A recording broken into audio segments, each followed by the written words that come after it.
Hello, and welcome back to the Global Actor Podcast with me, Elise Arsenault. I'm excited to continue on our Reach Out series. This is episode 2 of a mini series within the Global Actor Podcast. And today I'm also recording this on video, so this will be on YouTube. If you are watching this on YouTube and you want to hear part 1, I'm going to drop in the link where you can go ahead and listen to the first episode, which is the power of a reach out. So, in the first episode, I spoke about a reach out I finally did after putting it off for like 5 years because I made up a story of what I thought this person thought about me that I really have no idea if they ever did or not. I was making up stories, and that is something that really holds us back, is worrying so much about what other people will think that we don't do the things that are right for us.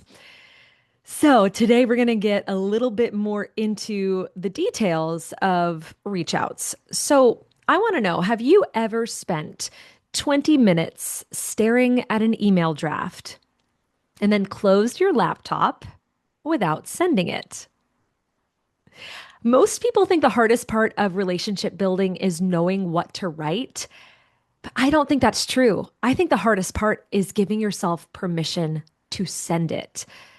I know this because I sat with a client this week. I was coaching them and we were working on reach outs, and they showed me a recent email draft that was gold. It was ready to go, but they were sitting on it for the past 3 months. I've seen this before where folks are sitting on an email draft for like a year.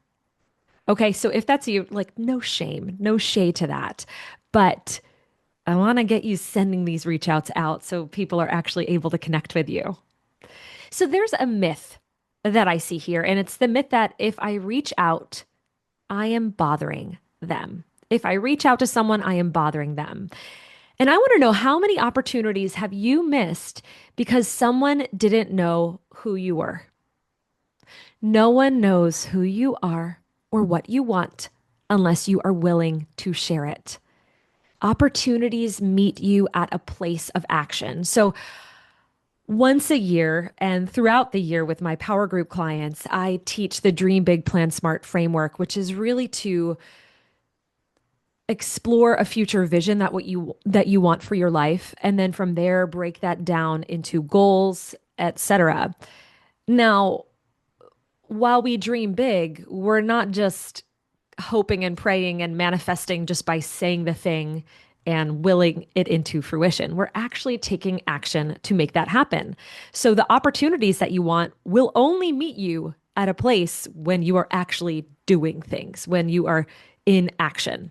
I want to share a story with you about how this came up for me in my own performance work recently.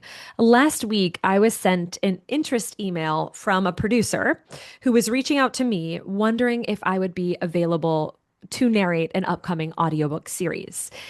It was the kind of project that I had done in the past, but it wasn't really my favorite kind of work. I am really not interested in performing that kind of work in this season. Sometimes I find myself saying, yes, I have availability. If I have a lot of availability on my schedule, I would say yes to a project like that. But I honestly just didn't feel like saying yes this time. By saying no, I wasn't that worried about it. I'm thinking I want to keep that time open for more in alignment projects. So I knew that if went ahead and sent some reach outs out, I would be able to secure other more in aligned work. So I said no to the producer's interest email. I said the content wasn't a fit for what I'm looking to perform right now. And the producer responded and said, "Oh, are you not interested in this kind of thing?" Thinking that it was similar to work that they had sent me in the past. And if so, they were wondering, what am I interested in? Now, it's so funny. I had taken for granted that they would know what I wanted and magically gift it to me without me ever stating that, which is hilarious because this producer has actually sent me some super in alignment stuff in the past without me even saying what those things were. But I think that's something that we do way too often, is assume folks know what we want without us ever explicitly stating that. So that is such a good reason for us to reach out, to let folks know what we're actually interested in doing.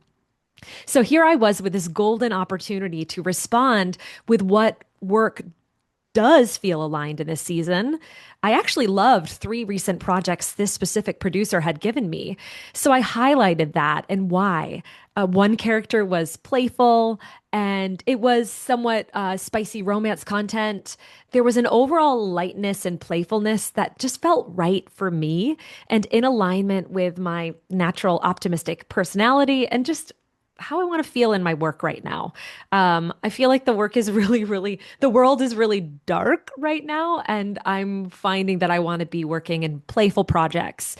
I mean, I'm working in fantasy at times and in working with darker themes, but I just didn't specifically want what I was able to read with the book summary of this one. So I shared with them what I was interested in. I also shared with them some fantasy that I had recently enjoyed narrating and why that was important to me. I shared about the nonfiction work where they had cast me in the past, and I added links to lots of different projects. So I sent that email out, and I realized that I had never explicitly shared information with this specific producer before on what I actually wanted to do. And they appreciated it. And they said they were adding that to their notes. So now I have this email that I can repurpose and send to others as I am looking to attract in alignment work this fall and winter. It was easy to write that email because someone had asked me a question. And that question is, what work are you interested in now? And I have a portfolio of experiences I could point to with projects that I loved. But what happens if no one is asking you to respond to an email? You are reaching out for the first time, or you're reaching out after time has passed, and you feel like, I don't know, I think I'm bugging them. You need to ask the question that they would be thinking about. What is a question that would be in someone's head that you are reaching out? Why? What is your why? And like, what question is your email answering? How might this reach out help someone? Again, for my email, it was like, what are you interested in doing? And I could clearly respond, here is what I'm interested in doing. So you can use that question for many of the reach outs that you do. One of the biggest fears I've heard from audiobook adventurers, my coaching clients over the years, is that I don't want to feel salesy or I'm not very good at selling myself. So let's discuss that. First of all, I don't ever think you're selling yourself. I think you are lending your gifts to the projects and you are looking to collaborate with others. So sometimes just that shift can help us. But let's get into what makes a reach out feel salesy. Salesy is not introducing yourself or saying hello to someone or congratulating someone or expressing gratitude or inviting someone to something. Salesy is making it only about you. People can feel that difference between I'd love to connect and genuinely wanting that and what can you do for me? So I suggest we don't lean into that. What can you do for me? Unless you absolutely want to sound salesy. And I don't think that's going to work for you in the long run. So let's get into five of the easiest reach outs that you can do. I hope you're taking notes here. The first one is a congratulations reach out. I think this is one of the easiest ones. So maybe you saw that this person just launched their book, or they just won an award, or they were recently promoted, or they have an article out that you read, or an interview that you heard. Maybe there's a project that they just came out with and you really want to celebrate that. So that's what this reach out is going to be. It's just congratulating someone. There is no ask, it is just celebration. The next is the gratitude reach out. So, say someone helped you with something, or they inspired you, or someone taught you something. Tell them. That's what this email is about, to thank someone for the way that they've had an impact on you.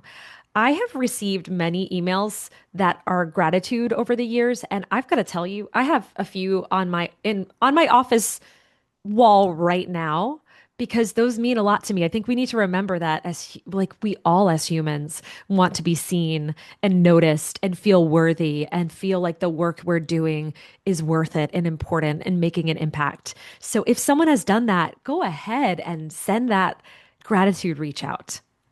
Next is the reconnection reach out. This is a good one. I love this. And I use this often right now. If someone is on my mind and I'm thinking of someone, just sending a reach out to let them know that I'm thinking of them. The world is experiencing a loneliness epidemic right now, and that I don't think it's going away anytime soon, but something that we can do. The best way to get out of loneliness is to connect with someone. So reconnect with someone, whether it's been a week or months or years since you've connected with them. I like to remind my coaching clients that even if they worked with someone 5, 10 years ago and they haven't kept in touch over the years, a reconnection reach out is a really great way to just get back in touch. And you don't need to apologize. It can just be like, hey, it's been a while. You popped up in my mind today, and I wanted to reach out to you and let them know why you were thinking of them. And if you're not exactly sure what to say, just keep it simple. Short and sweet is sometimes the best way to get started.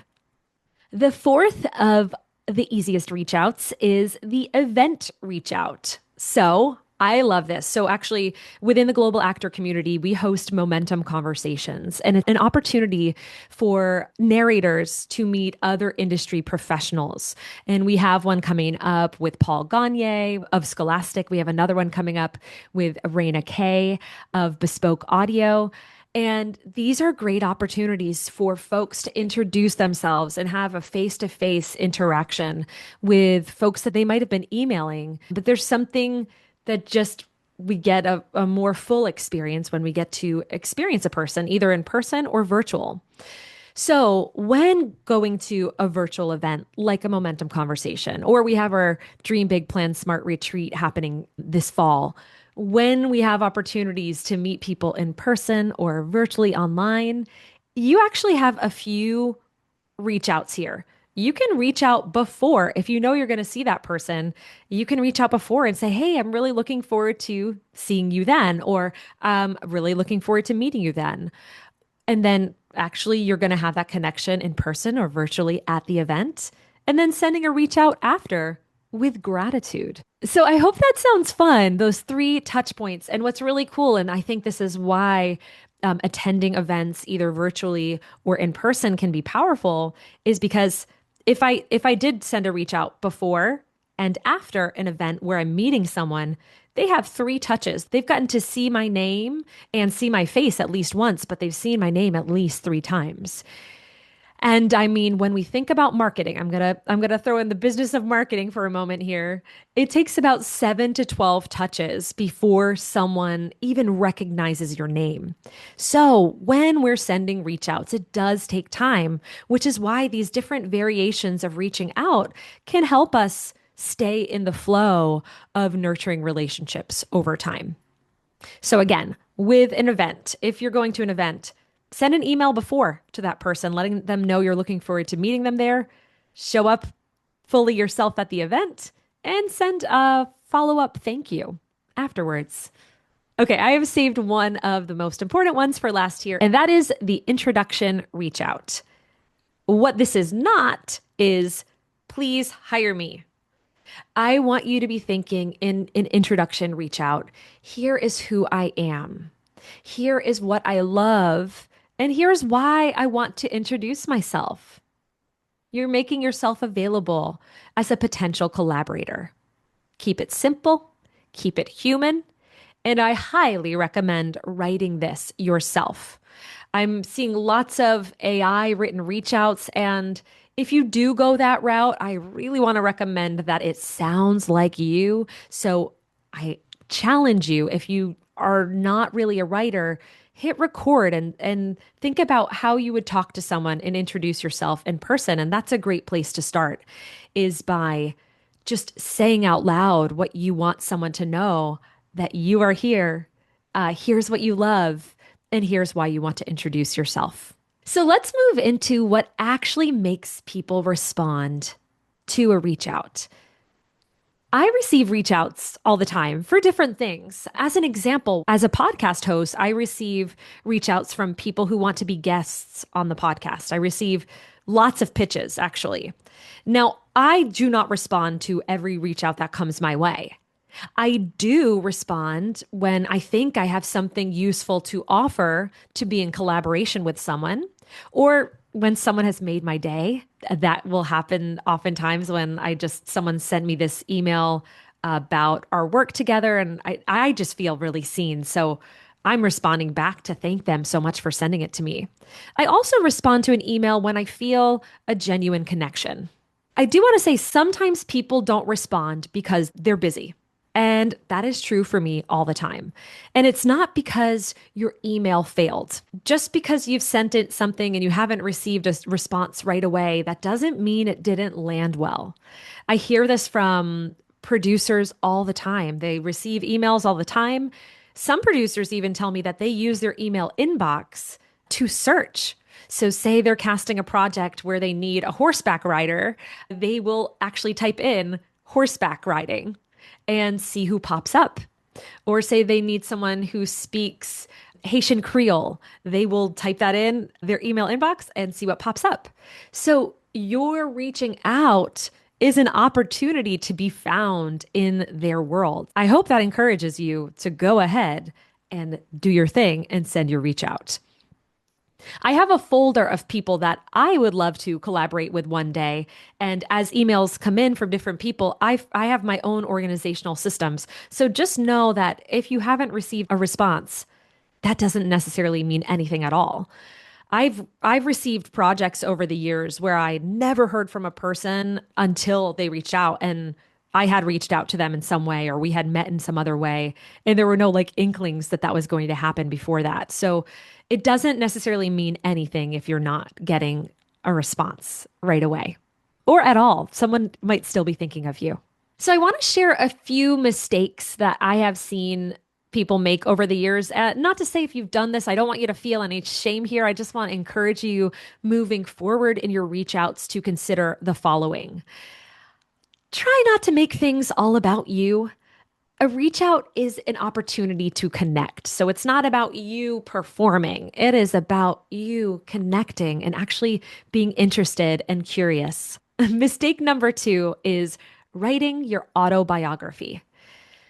No one has time to read 10 paragraphs of an email. They just don't. And unfortunately, this has happened to me before, where if you're busy, if someone sees like they're going to have to scroll and scroll, they might not read the email because they just don't have time for it. Or they're like, I'll get back to that later, but they never do. So there is technique, and we don't want to make the email so long. We also don't want it to be an autobiography. There's a place for you to put your narrator statement, your biography, and different things. And that is on your website. That is on certain profiles. Those are the places, not necessarily your email. Mistake number three is using a template that sounds nothing like you. And I want to talk about this because I actually provide my clients templates within the Great Audiobook Adventure. But I want to talk about how to use a template. A template should not be used completely word for word. I like to use a template to get started, and then you want to make sure it sounds like you. So you want to transform that template into your own voice. And that's something that if you need help or want some help with that, that's something we totally do over at the Great Audiobook Adventure. And that's exactly what our coaching calls and our community support is for you to work through drafts until you have something that really sounds like you. And the more you do this, the easier it gets to write like the way you talk. And why is that important? Because people aren't just reading your email, they're experiencing you. So everything you send their way is an opportunity for them to get to know you. So if your email sounds super robotic, then they might think that your narration is going to sound super robotic. It's your opportunity to begin infusing your essence into your connection. Okay, mistake number four I see is trying once reaching out once and deciding that reach outs don't work. I share this in my free class, Narrate Your Way to Abundance, all the time. The funds are in the follow through. Really, the relationships are in ongoing nurturing. So, reaching out once and never sending a follow up, never reaching out to anybody else ever again. I don't know if you've done that before. How is that working for you? That has personally never worked for me. I want to share with you the story of one of my clients for the purposes of, I will give this person a code name, Teresa. Okay, so Teresa had reached out to this publisher over the years, and they reached out as soon as they got started in their audiobook narration career. They were reaching out to publishers. They reached out to this one, and they thought for sure they would hear back because they knew that this specific publisher had a lot of work available. And they reached out, heard nothing. They reached out again, heard nothing. They reached out like 12 times over a couple years, and they finally heard back. And now I just want to commend Teresa for sticking with it. And sometimes sometimes I won't say sometimes, I will say often it is going to take this consistent reaching out. So I will say not everyone has the persistence to do it. So if you are really after this, whatever goal that you have set for yourself, consistently building a relationship over time that will feel one-sided for a while because you're going to be reaching out and you're not going to hear anything back. There is reward in staying with that. Finally, this person, Teresa, heard back and got booked and now has worked with this company over and over again for years. So please don't make this mistake of just reaching out once and deciding that reach outs don't work. All right. Mistake number 5 I see is burning trust. What do I mean by burning trust? That is saying someone referred you when they didn't, or when they asked for you to do it a certain way and you didn't follow that. So I will say, in the entertainment industry, in lots of industries where it's kind of like not cut and dry how something works, like I will say, like, let's talk about a medical, say you're going to be a doctor. You follow you go to school for a number of years, then you apply for certain jobs, and you have different orders, and you know the way to get jobs. In the entertainment industry, it works a lot different. It's so much more about relationships and seeking work often and moving from gig to gig to gig. So, what that means is relationships are a big part of our work, and cultivating relationships based on the different projects that we work with and the different collaborators we make over time.